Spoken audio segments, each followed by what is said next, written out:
Truck کا امتحان اچھے نمبروں سے پاس کیا۔ آپ کے تعلیمی سفر کا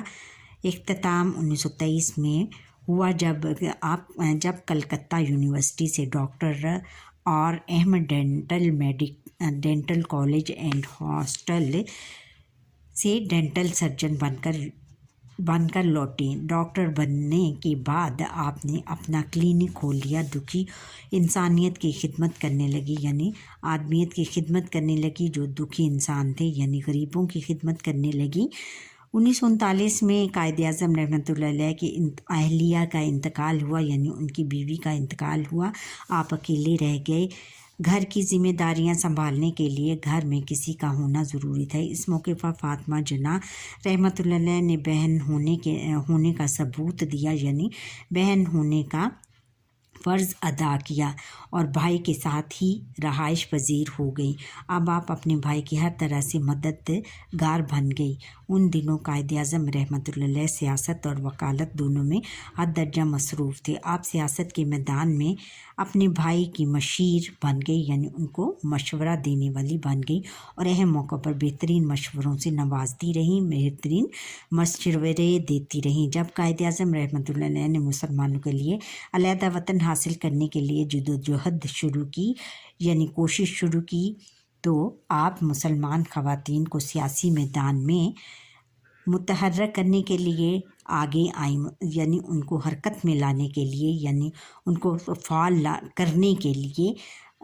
آگے آئیں، ان کی لیڈرشپ سنبھال لی۔ اس زمانے میں ہندو خواتین تو سیاست کے میدان میں آگے تھیں، لیکن مسلم خواتین اس معاملے میں بہت پیچھے تھیں۔ فاطمہ جناح رحمۃ اللہ علیہ جانتی تھیں کہ خواتین کی جدوجہد کے بغیر الگ وطن حاصل کرنا بہت مشکل ہے۔ آپ نے گھر گھر جا کر مسلمان خواتین کو سیاست میں حصہ لینے پر آمادہ کیا۔ انہوں نے مسلم خواتین کو مسلم لیگ کے جھنڈے تلے اکٹھا کیا، یعنی انہوں نے مسلم لیگ کے جھنڈے تلے اکٹھا کیا، یعنی ان کی اپنی کاوشوں میں یا کوششوں میں ان کو اپنے ساتھ لے کر چلیں اور مردوں کے شانہ بشانہ مشترکہ جدوجہد کا آغاز کیا اور مردوں کے کندھے سے کندھا ملا کر مشترکہ یعنی شریک ہو کر، مردوں کے ساتھ شریک ہو کر جدوجہد جو کوشش کر رہے تھے اس میں وہ شریک ہوئیں۔ محترمہ فاطمہ جناح رحمۃ اللہ علیہ کوششوں کو دیکھتے ہوئے قائد اعظم محمد علی جناح رحمۃ اللہ علیہ نے مسلم لیگی خواتین سے متعلق تمام ذمہ داریاں فاطمہ جناح رحمۃ اللہ علیہ کو تفویض کر دی، یعنی ان کو سونپ دی، ان کو ان کے حوالے کر دی۔ محترمہ فاطمہ جناح رحمۃ اللہ علیہ اور دیگر مسلم خواتین رہنماؤں جن میں بیگم سلمہ تصدق حسین، بیگم محمد علی جوہر، بیگم جہاں آنا بشیر احمد، بیگم رانا لیاقت علی خان اور لیڈی سغرا ہدایت اللہ شامل تھیں۔ سب نے مل کر الگ وطن کے حصول کے لیے، الگ وطن حاصل کرنے کے لیے زبردست کوششیں کی، بہت زیادہ کوششیں کی۔ ان خواتین کی کوششوں کا ہی نتیجہ تھا کہ اب عام مسلمان خواتین بھی مردوں کے شانہ بشانہ سیاست میں حصہ لینے لگی، کہ عام خواتین یعنی عام گھرانوں سے بھی خواتین نکل کر مردوں کے شانہ بشانہ، مردوں کے ساتھ شانہ بشانہ یعنی کندھے سے کندھا ملا کر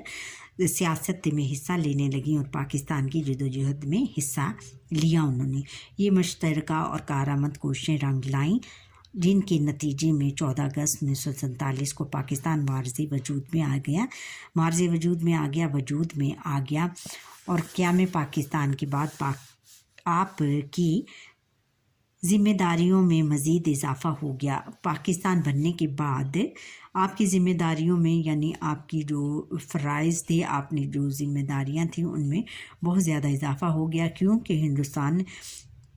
سے لٹے پھٹے یعنی جو کہ بالکل اپنا سارا ساز و سامان چھوڑ کر مسلمان پاکستان آنے لگے، تو ان کو پاکستان کے مختلف علاقوں میں آباد کرنے اور ان کے لیے ان کی مدد کرنے کے لیے محترمہ فاطمہ جناح رحمۃ اللہ علیہ نے دن رات کام کیا۔ آپ نے عورتوں اور لڑکیوں کو زیور تعلیم سے آراستہ کرنے کے لیے بیگم رانا لیاقت علی خان کے ساتھ مل کر زیور تعلیم یعنی تعلیم کی دولت سے آراستہ کرنے کے لیے ان کو تعلیم کی دولت دینے کے لیے تعلیم دینے کے لیے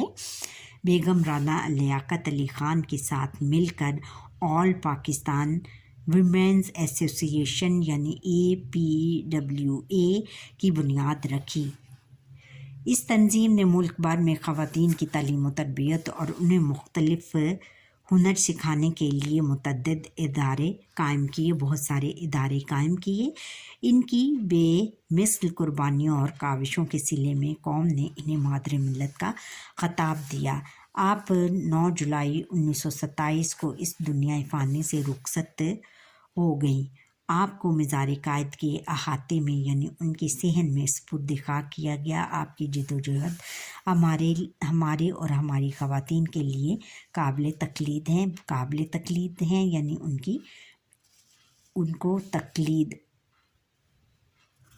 ان کی جو ہیں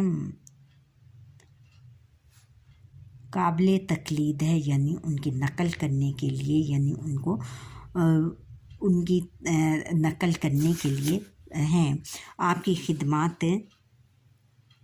ہمیشہ یاد رکھی جائیں گی۔ اس میں انہوں نے محترمہ فاطمہ جناح کی خدمات کو بتایا گیا ہے کہ محترمہ فاطمہ جناح جو تھیں وہ قائد اعظم رحمۃ اللہ علیہ کی بہن تھی، سب سے چھوٹی بہن تھی، اور وہ ڈینٹسٹ تھی، پیشے کے لحاظ سے ڈینٹسٹ تھی۔ لیکن قائد اعظم محمد علی جناح کی جب اہلیہ کا انتقال ہو گیا، ان کی بیوی اس دنیا سے اس جہان فانی سے رخصت ہو گئیں، تو پھر انہوں نے قائد اعظم محمد علی جناح کے لیے اپنے یہ ڈینٹسٹ بننے کے بعد، کیونکہ انہوں نے کلینک اپنا کھول لیا تھا جس میں کہ وہ دکھی انسانیت کی خدمت کرتی تھیں، اس کو خیر بات کر کے اپنی ساری توجہ اپنے بھائی پر مرکوز کر دی اور ان کے ساتھ رہنا شروع کر دیا۔ پھر ان دنوں وہ سیاست اور جو تھی وکالت میں اپنا پورا ٹائم سرو کر رہے تھے، تو انہوں نے بھی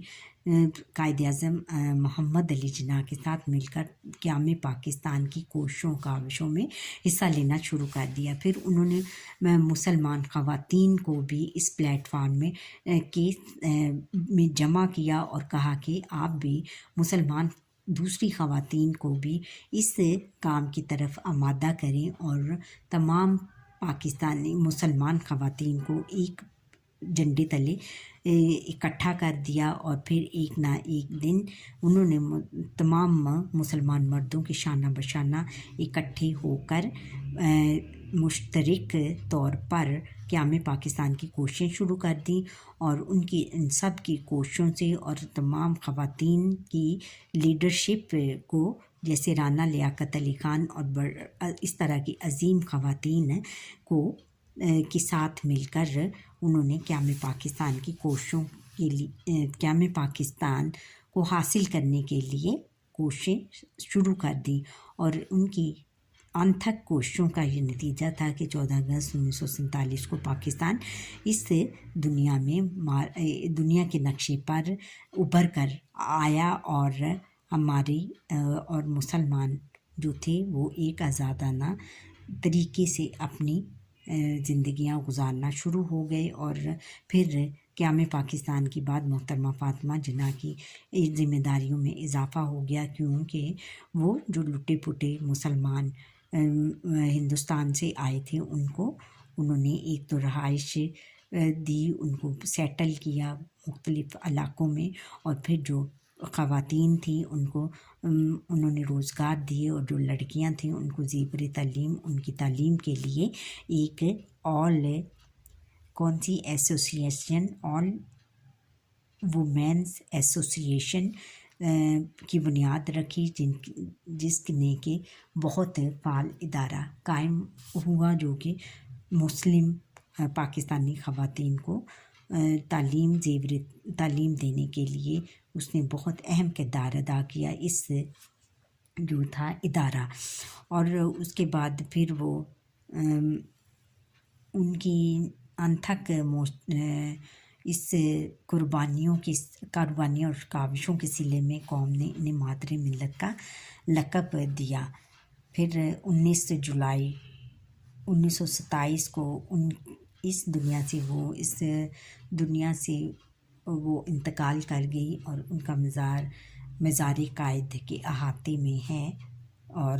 اس طرح ان کی جو قابل تقلید جو ان کی قربانیاں ہیں ان کو ہمیشہ یاد رکھا جائے گا اور سنہرے حروف میں لکھا جائے گا. اچھا، ہم نے سیکھا کہ محترمہ فاطمہ جناح رحمۃ اللہ علیہ نے سیاست کے میدان میں بھائی کا بھرپور ساتھ دیا،